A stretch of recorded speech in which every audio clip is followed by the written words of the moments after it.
Hi, welcome back to the podcast or my YouTube channel. I've got both, but I've dedicated both to helping you reverse MS using every single modality that's available to you. And I've used a lot of these to reverse my own diagnosis. And you can do the same. So healing MS is more than possible. Holistically, it's available for everybody, and you can do it too. And if you want to be part of my community that I've started, you can go to my website at nourishyourway.com and join the community button. And you can decide if my program or my platform is right for you. So let me get into the subject today.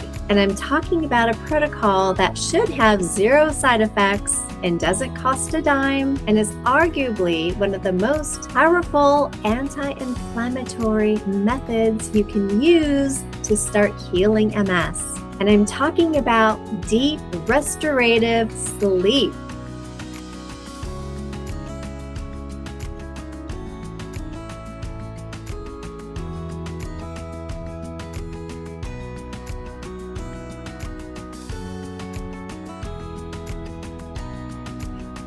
So when you're diagnosed with MS, you go to the doctor and your doctor tells you that after your MRI and a blood test, possibly, that you're diagnosed with MS, that you've got multiple sclerosis. And right away, this doctor most likely will prescribe a drug for you, and you don't have to take it. You are in control of your body. You are in control of your entire situation. Your doctor is only a hired professional to give you advice and to help you diagnose yourself. And you don't have to take his or her advice.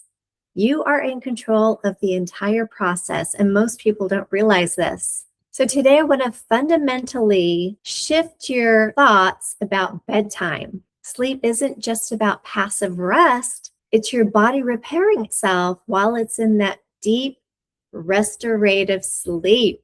And while it's sleeping, it's preparing everything in your body that it needs to. Okay, let's look at the numbers. We are living in a global sleep crisis. Studies show that only 1 in 3 of American adults get the sleep that they need. But if you have MS, that number skyrockets in a negative way. Research shows that 50 to 60% of patients who have MS suffer from chronic sleep disorders. And whether that's insomnia, chronic sleep apnea, or restless leg syndrome, this is just 3 examples of what somebody with MS could have.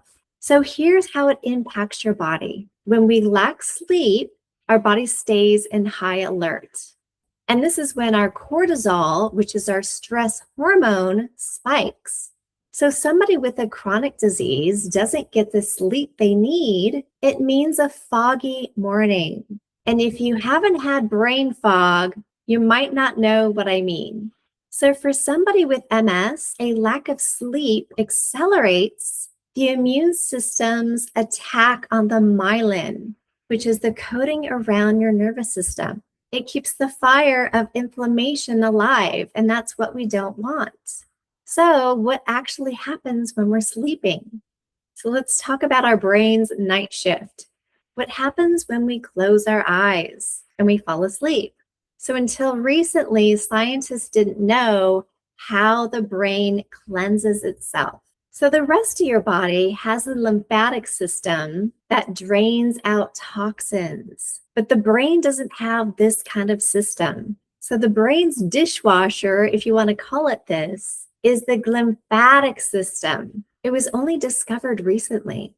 This is literally your brain's cleaning system. So when you enter a deep, slow wave sleep, your brain cells actually shrink about 60%. This creates space for the fluid in your brain to rush through the tissues, flushing out metabolic waste, toxic proteins, and cellular debris that has accumulated for the day. And why does this matter for MS? So recent studies have shown a link to poor sleep glymphatic failure, which is the system I just told you about, and MS progression. So when you don't get enough sleep, the dishwasher cannot run properly. So these inflammatory markers and cellular trash stay trapped in your nervous system. And that's what we don't want, right? So in short, when you get good sleep, your brain cannot clear out or clean out the various triggers that can make your MS worse. So knowing this information, how can we fix this? I want to give you a lot of hints and tips so that you get good sleep every night as much as you can. I want you to think about sleep as medicine. So knowing these stakes, we cannot leave sleep to chance. We need to design a routine that coaxes our hypersensitive nervous system into deep healing rest.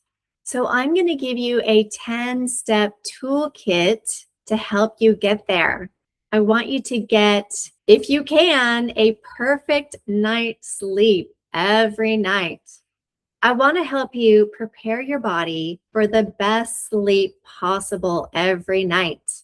Number one, I want to help you initiate at least a 60 to 90 minute, I'm going to call it a digital sunset, meaning I want you to turn off your devices an hour to an hour and a half before you go to bed. And this is your phone, this is your laptops, your computer, and your television, because these give off blue light and it compromises the melatonin that your body produces, which helps you go to sleep. This is that artificial blue light that interferes with your sleep schedule, and we want to eliminate this. So swap your scrolling, and I want you to replace it with something like journaling or reading, crocheting, needlework. Maybe it's your favorite hobby. Maybe it's painting or drawing. But figure out something that you can do that's very relaxing an hour before you go to bed. And I'd like these hobbies to be under dim, warmer light, not LED light because it's stimulating. I want you to choose warm light. Number two, I want you to cool down your environment. When you lower the thermostat in your house, it'll help you lower the thermostat in your body. When your core body temperature drops roughly about 2 degrees every night before you go to sleep, this helps you go to sleep, and it also triggers a deep, slow wave of your brain activity, helping you go into that deep sleep. And that natural, cool room naturally encourages this. Number three, I want you to commit to an early dinner window. I'd like you to finish dinner at least 3 hours before you go to bed. And why is this? Because digestion requires a lot of energy and can raise your body temperature as you're digesting.